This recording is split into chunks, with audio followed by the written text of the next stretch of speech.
Assalamualaikum warahmatullahi wabarakatuh. Saya Andi Rustandi, peserta Latsar angkatan 16 dengan nomor daftar hadir 06.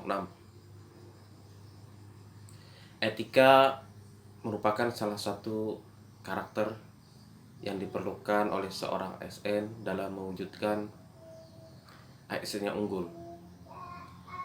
Etika itu sendiri sangatlah penting diperlukan oleh setiap manusia di dunia ini.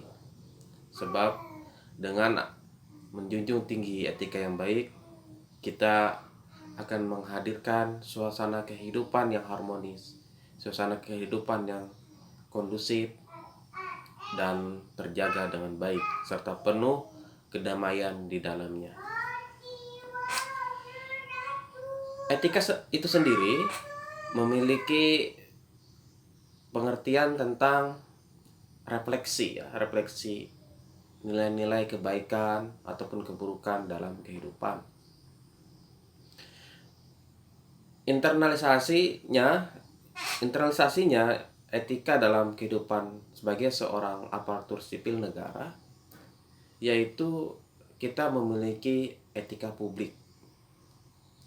Nah, etika publik di sini maksudnya adalah bagaimana kita mampu tampil di tengah-tengah masyarakat menjadi seorang ASN yang bermartabat, ASN yang bermoral, sehingga citra ASN di masyarakat ataupun di publik itu baik.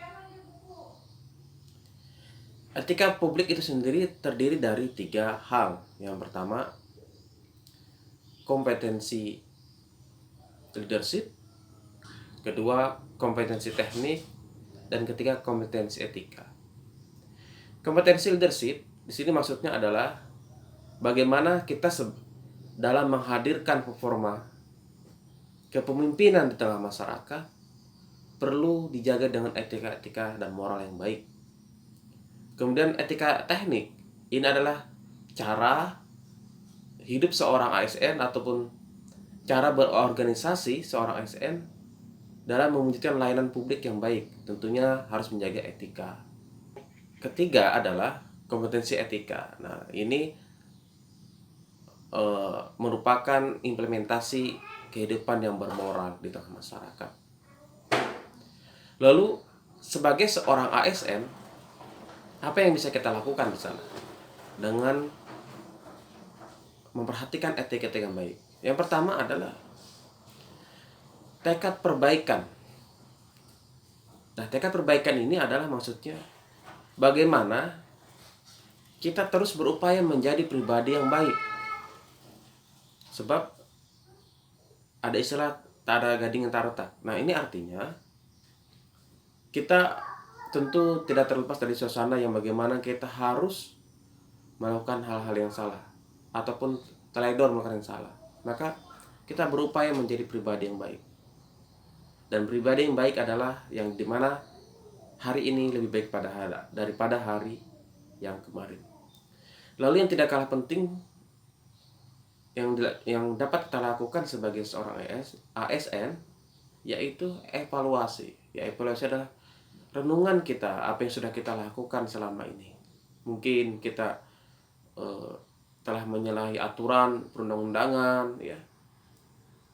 Kemudian mungkin kita pernah menyalahi kewenangan kekuasaan dan sebagainya. Itu evaluasi. Lalu mengingat itu semua berbagai kesalahan kepada pertanggungjawaban di hadapan Tuhan Yang Maha Esa. Sebab jikalau hati ini meyakini bahwa segala sesuatu yang kita lakukan itu Allah tahu, Allah lihat, dan akan menjadi pertanggungjawaban akhir nanti, maka kita akan terjaga. Kita bekerja dengan penuh waktu, dengan sesuai aturan, ya, karena tidak mungkin kan pemimpin selalu melihat 24 jam. Nah, tapi kalau jika hati kita bersandar dan bergantung pada Allah, bahwa Allah lihat, Allah tahu, Allah punya perhitungan. Nah, di situ maka perlu adanya nilai-nilai spiritualitas dalam kehidupan sehari-hari. Tentunya kita harus menjaga etika-etika itu agar terhindar dari berbagai sanksi, seperti sanksi moral ya, bagaimana ada rasa bersalah ya, kemudian sanksi sosial, bagaimana kita nanti diperlakukan oleh sosial ya di depan kita. Lalu yang kemudian adalah sanksi tertulis. Nah, ini terkait dengan suatu tindak-tindak pelanggaran hukum, seperti mungkin sanksi administratif ya, bahkan sanksi sampai dengan hukum pidana. Baik, demikian ringkasan etika yang bisa saya sampaikan. Saya akhiri. Assalamualaikum warahmatullahi wabarakatuh.